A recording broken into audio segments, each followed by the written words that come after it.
But here's the thing about my salads. I like a lot of dressing, so it's like a little salad with my dressing. Sometimes I even do ranch. I know, it's bad. It's great.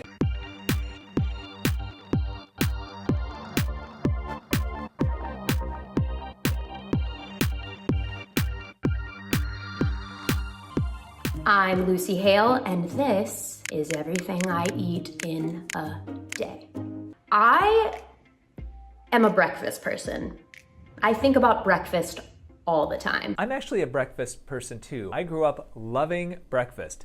Pancakes, French toast, scrambled eggs, bacon, sausage. I'm not as much of a breakfast person as I used to be, as my diet has changed over the years and it's gotten healthier, but there is something to be said for a good breakfast. I like all the meals, but I think breakfast is definitely my favorite. But my breakfast can vary from like a peanut butter perfect food bar to like chocolate chip pancakes with bacon and eggs.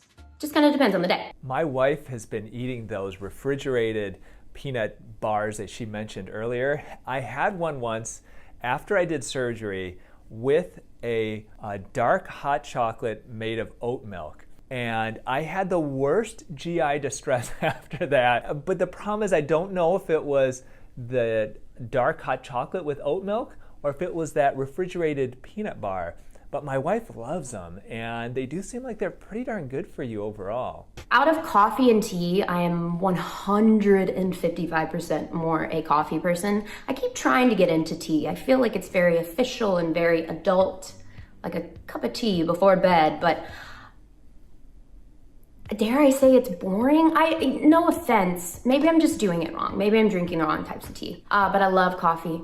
I've always been a coffee drinker for the most part, but I've gone much more towards tea over the last couple years, especially after I discovered peak tea crystals. Peak tea crystals are a type of tea where you get rid of the messy bag and you have these little packets of crystals that you put into your actual hot water and it dissolves into it. And the reason why I love it is because you don't have those messy tea bags, but they have several different kinds of peak tea, and some of them are for immune boosting, some of them are for helping with digestion, some of them even have probiotics in them.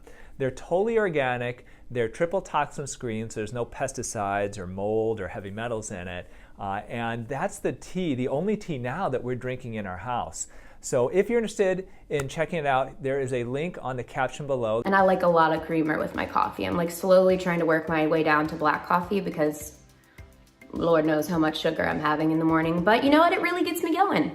Coffee is really good for you in general because it is filled with antioxidants that are great for you. But what can make what is essentially a good drink for you not good is when you add a bunch of sugar and a bunch of cream to it. Especially when you go to, let's say, a Starbucks and you get these mocha frappuccinos and you put all this stuff in it, then you can take what essentially the base of it is something that's really good for you and you can make that into a gut bomb that can give you bad looking skin.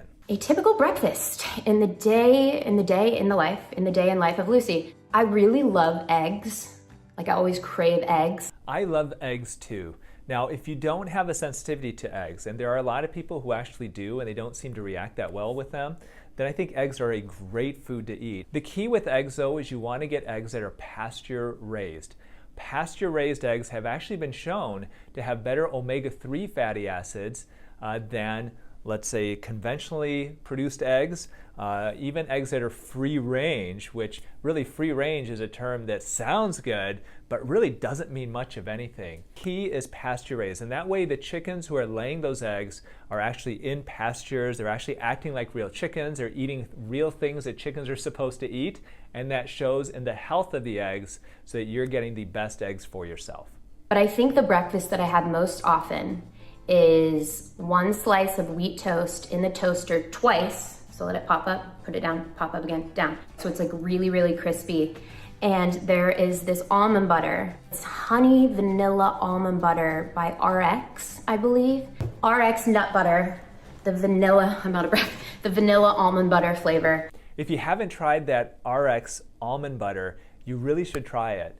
It is really, really good. Now, I'm typically a peanut butter person, and I know a lot of my nutritionist friends are gonna go, oh, peanut butter, go with almond butter. However, the one almond butter that I really, really like is that one, the one that Lucy mentioned. Anyway, you slather that on, you get a good banana and you chop it up, and then you get some local honey and you just drizzle that on, and if you're really feeling crazy, you sprinkle a little cinnamon on, get your cup of coffee, seize the day. Try to use a whole wheat bread or a sprouted grain bread if you've got gluten issues, and try to go gluten-free. And then the other thing is try to limit the amount of honey. Honey still is sugar, and sugar still can create inflammation and can result in worse skin.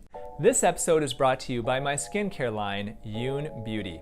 Our products combine natural and organic ingredients with the latest in scientifically proven anti-aging components like vitamin C and retinol. So if you're looking for healthy and youthful skin without the unnecessary chemicals, this is the skincare line for you.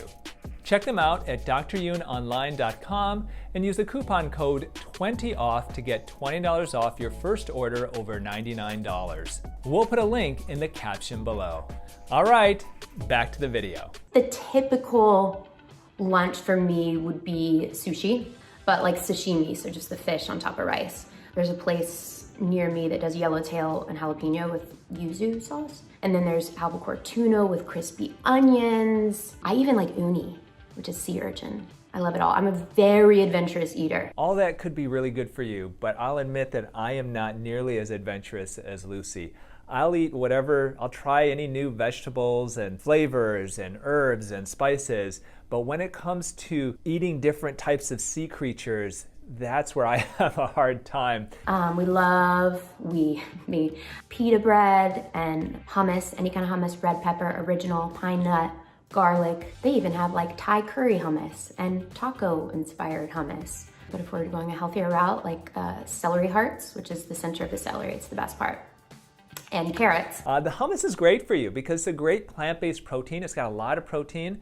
It also has good fats because the olive oil in hummus, you've got some good anti-inflammatory fats in there. And plus it's got fiber. Fiber is great for your digestive health. It's great for your microbiome.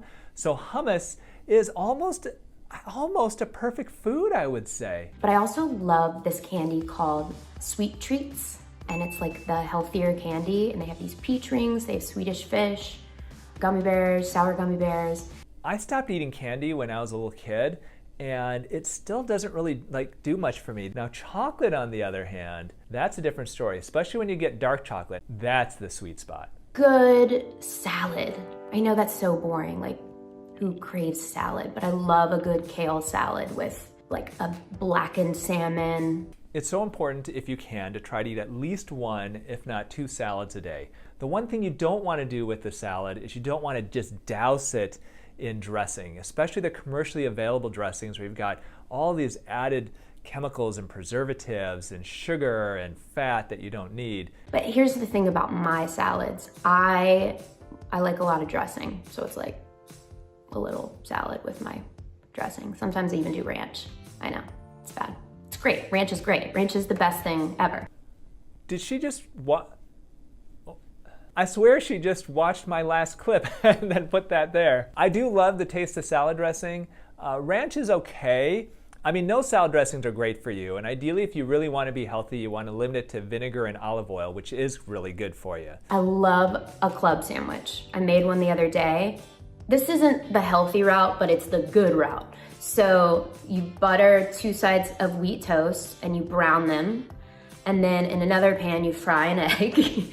And on the fried egg, you put vegan cheddar cheese, but you can put whatever cheese you want on the egg so it like melts. Have you ever tried vegan cheese? I tell you, it tastes terrible. And it doesn't melt very well. At least when I've tried to melt vegan cheese, it doesn't really melt as it more kind of congeals. So I'm not sure what she's using, but maybe there's some that I don't know about that do seem to work well like that. I don't know what they are though. And then I grilled up some turkey bacon. I got some nitrate-free turkey breast, sliced up some heirloom tomatoes. Can't forget the avocado. I had a very, very, very ripe avocado, and then crushed red pepper, a little bit of mayo, a little bit of mustard.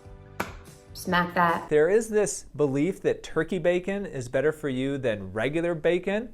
And I don't know that that's necessarily true, because the issue with turkey bacon is quite often there is a ton of salt in turkey bacon. And when you take that out of the equation, just having regular bacon from a pastured pig, pastured pork basically, that may be better for you than the commercially bought turkey bacon that a lot of people eat. I think this last season of Katie Keene, I think I solely survived on wonton soup, chicken wonton soup, and pho, vegetarian pho. Did she say pho? Is it pho? I always thought it was pho, that you don't pronounce the O. If you're watching this and you're Vietnamese, can you comment and let me know, is it pho or is it pho? Choose vegetarian broth, and there's a bunch of veggies in there, and I put tofu and cilantro, basil, the hot sauce, bean sprouts, and it's just so comforting. I think because it was cold in New York, I just went through a soup phase. Vegetarian pho is a great soup. Actually, in my family, that's one of our favorite soups, especially when it's really cold, because you can throw all these vegetables in it. You put a little bit of tofu so you can get some good protein, and it really just tastes great. The only problem with that is about an hour and a half later, your stomach starts to growl because you're hungry again. And my favorite, my absolute favorite one, well, I love food, so it's hard to choose a favorite, but shoestring French fries with a buttermilk ranch dressing and a really good burger. That's my cheat meal. And a Diet Coke. So believe it or not, that's my cheat meal too. There is something to be said, and I don't eat a lot of meat, and when I do, in general, I try to pick very carefully what I eat. It's a cheeseburger with French fries, although I'm not big on shoestring fries. I love crinkle cut fries. Oh my gosh, you have that with a good ice cold Coke. And yes, America's holistic plastic surgeon here is saying, oh, that tastes so good. Oh my goodness, frozen grapes. It's like eating little popsicles. It's so good. When I have a sweet tooth, because I have such a major sweet tooth, I always want dessert. I always want something sweet after a meal. So if you learn one thing from this video, freeze your grapes. I've never tried that before, freezing my grapes and having it as a snack. So I learned something from this video too. Well, that was a lot of fun. I think overall, Lucy's got a pretty reasonable diet. If I were to give her a letter grade for what she eats in a day, I would give her a B+. She doesn't get an A because of some of the things that she likes that, admittedly, I like some of them too. So if Lucy got a B+, what would Kylie Jenner get? Well, take a look at this video right up here where we review what Kylie Jenner eats in a day. And when I think of just how healthy that is, she is going to surprise you a bit here, I think. And please subscribe to my channel if you've been enjoying these videos. And remember, eat real food, use clean skincare, and only consider actual plastic surgery as a last resort.